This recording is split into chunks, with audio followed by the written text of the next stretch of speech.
bath, a Turkish bath, a 2-floor balcony with an entire orchestra so you could dance, and the largest indoor swimming pool in the world with a roof that could open and close way back in the 1800s so you could swim in. He was the publisher of Hobby magazine, and the man truly believed that every single person in the United States of America needed a hobby, and his hobby was collecting everyone else's, and he put them here.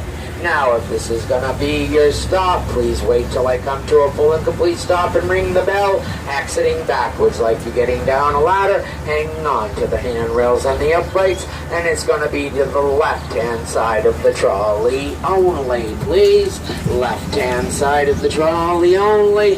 This is going to be stop 11, the Leitner Museum. Now you see this statue here on the left-hand side, that is Pedro Menendez. And as you can see, the Admiral is not a happy man, probably because he had to wear those pantaloons. Now Mr. Otto Leitner is buried inside the courtyard of the Leitner Museum. Now, once again, if this is your stop, left-hand side only, backwards like you're getting down a ladder. This is stop 11. The Leitner Museum. Everybody staying on? All right. All aboard. No more on or off. This trolley's leaving. During his entire first season, which went from December to April, Mr. Smith had 3 paying guests. He only had enough furniture for 5 rooms because he had to order his furniture from New York, and it had to arrive by railroad. And since Mr. Flagler owned the railroad, it never showed up. Now, after Mr. Smith went bankrupt, Mr. Flagler swooped in, bought the hotel for pennies on the dollar, thus giving him 3 hotels, 1 on each corner. And then miraculously the next day, all the furniture showed up. Now, the King of Spain decided he wanted all of his colonies in the world laid out upstairs, and the offices were downstairs facing the plaza, which is directly in front of it.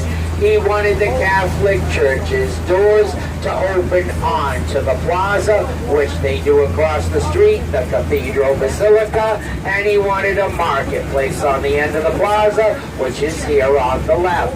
This is exactly how St. Augustine is laid out. This is how every Spanish colony in the world was laid out. The marketplace is still a marketplace today, and it was the very first place in the United States of America where they taught people to use weights and measures to sell things.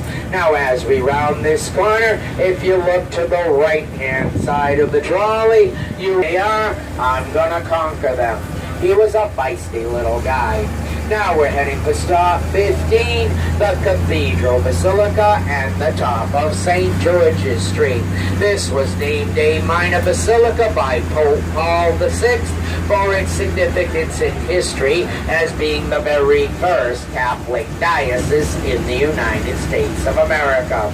Now, if this is going to be your stop, wait for the bell, backwards like you're getting down a ladder, hanging on to the handrails and the uprights, and it's going to be to the right-hand side of the trolley only, please. Right-hand side of the trolley only.